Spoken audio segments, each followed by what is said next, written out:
Today, we get into Frozen BOWITCH.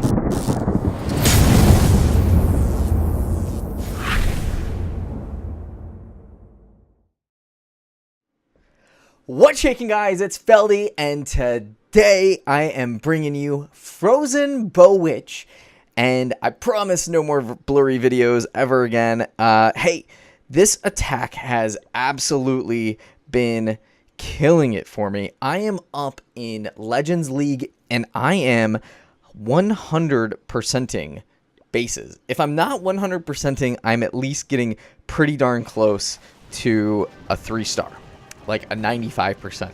It is bananas. So here's what I want to show you guys.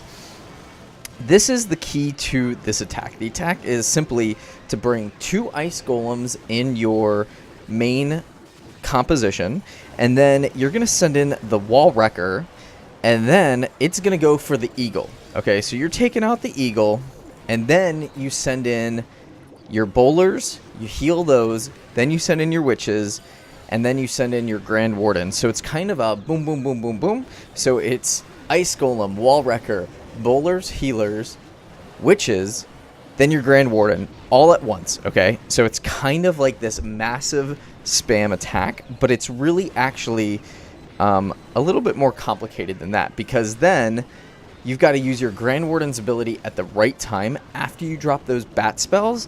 The bat spells are going to come in and clean up shop while the Bowlers are getting tanked and the healers are healing them. So you send in your heroes kind of at an opportune time, typically right after or right before the Eagle is going to get taken down. So it's a pretty sweet attack. Now, as you can see here, my Queen goes down. I have a whole bunch of units kind of collapsing here on the left-hand side of the base. This one is just, I mean, it's a fairly well upgraded base. It's not by any means like a scroungy base. So I think it's a combination of two things. You have to have high-level heroes in order for this attack to really be executed at 100% to 3-star it.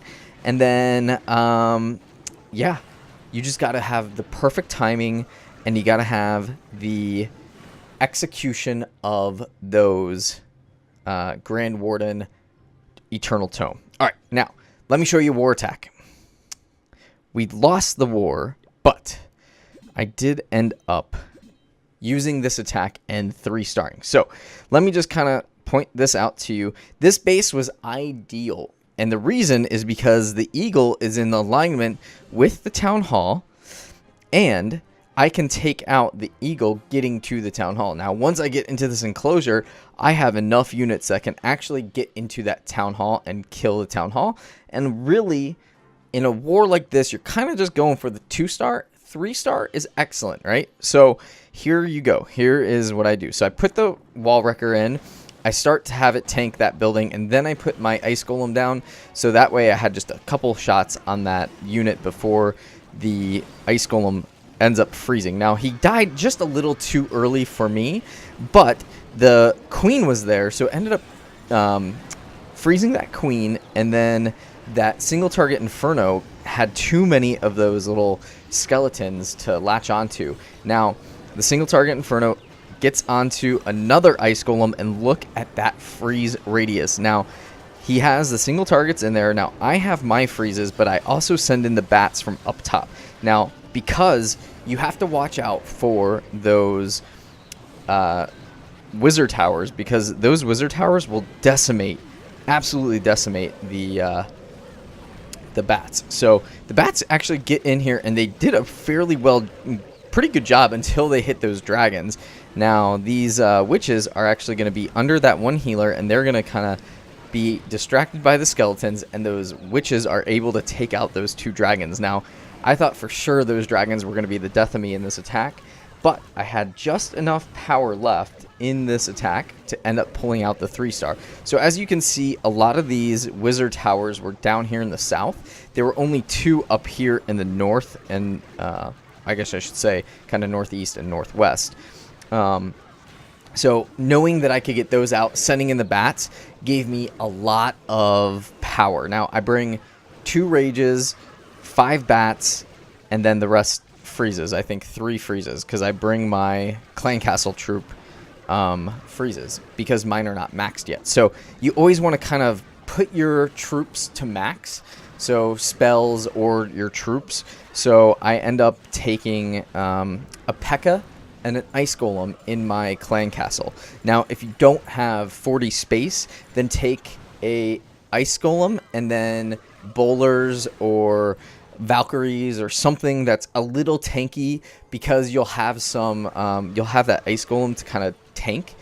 It really works wonders. So that was a war attack, and that was 100%. So there is that. I want to show you guys this attack. I came in from an unideal area. As you can see, that eagle is to the right of the town hall. If I had come in from the right, I don't think I was going to be able to last that long because that single target inferno. So what I decided to do was hopefully get to that single target inferno area, and then be able to kind of chomp from there. Now, the wall wrecker didn't get into that core, so I had a really hard time, and then all of his clan castle troops I had to fight.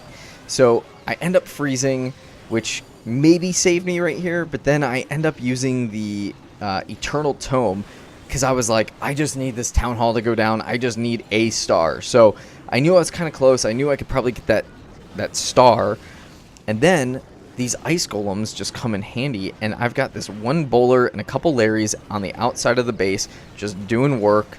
There's not really anything over there. The P.E.K.K.A. is going to town on these structures on the right, and it is just coming together as like the healers just start making their magic happen. And sure enough, I'm kind of sitting pretty here. I think I might be able to 3-star this, because he's got a couple of his archer towers being upgraded, and sure enough, here he comes going in.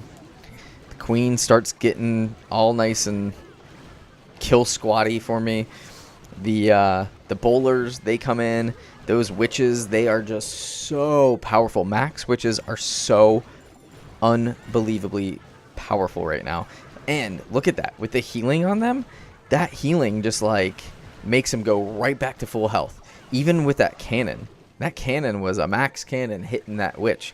So as long as you've got your healers on a unit, you are going to be golden. That is really the key. And I think I only have that 1 or 2 healers right there. So I think 2, and they're just kind of just healing whoever needs to be healed. Now, they should have switched over to that. Yeah, there they go. Now they start switching over to that witch. So it's really, really nice that you can have a 3-star strategy when you're raiding. Now, I will tell you, in Legends League, this army comp costs a ton of Dark Elixir. It costs roughly 5,000 Dark Elixir. So if you are shy on Dark Elixir, you definitely don't want to be doing this. Now, let me show you this last attack. All right, for this one, I've got a very well-placed eagle. It's right in the middle of the base, and the town hall is kind of to the southeast of that. So I place my one Ice Golem, and he's going to freeze immediately anything in that area. Now, it really didn't freeze any of the defensive units, which is okay, but I send my other one in so that can start getting tanked and hopefully get killed enough to where I can then get him into the core like he just did, and he's going to start getting burned by this single target inferno. And the eagle goes down. All my troops are at the core. At this point, I freeze because I'm just kind of like, okay, gotta get this, gotta get this. I still have my Warden's ability. I still have both of my heroes' ability. I used the Eternal Tome right there because of that one single target inferno. But look at that power in that core. I mean, that new gladiator skin on the king, he is just going ham. It is bananas. When you have that many units that you can spawn and that much splash damage, it's the witches do splash damage and the bowlers do the splash damage. Now, the witches do splash damage obviously more if it's like an air cluster or like the skeletons together, because to a single defensive unit they're not going to actually splash. But the bowlers themselves, I mean, This was, at the end of this raid, I just thought this was a thing of beauty. And I think I've come across a brand new strategy that everybody can use. And I really want to show you guys. So, just a really, really fun and beautiful attack. All right. This is really my last one. Okay. So, I've got one more 3-star on a raid. Now, granted, the eagle is down, but when you're cloud surfing for 20 minutes, you basically take any base that you can. So I decided, okay, eagle's down. I don't really have to do anything except get to that town hall. So I throw the wall wrecker directly at the town hall. Since it's a town hall 11, it does not even fight back. And I know I can easily wipe this base out. So I wanted to show you guys what happens from a town hall 12 to a town hall 11 and how many units are actually left at the end of this raid. So clearly, I'm coming in. I end up seeing that I can do a bat wave on the back end of this base. So that's what I do. I end up using the bats, and they take out the back end of this base, and it is just going crazy. Like, those bats are so sick. Look, my Gladiator King, or my no, those weren't mine, but whatever units are actually tanking that wizard tower, so the bats don't end up dying. So sure enough, the bats come in and they just start doing cleanup. They go to the archer tower and then the mortar, and that's it. Now they can just go around the base and help clean up. They can get that top little builder hut. I mean, what an overpowered attack. If you guys have Town Hall 12, if you guys have power potions, if you don't have the max levels, try this attack out. I guarantee you it will 3-star every single time. All right, guys, that is it for today. Until next time, good luck with Frozen Bat BOWITCH. Whatever it is. Feldy, peace.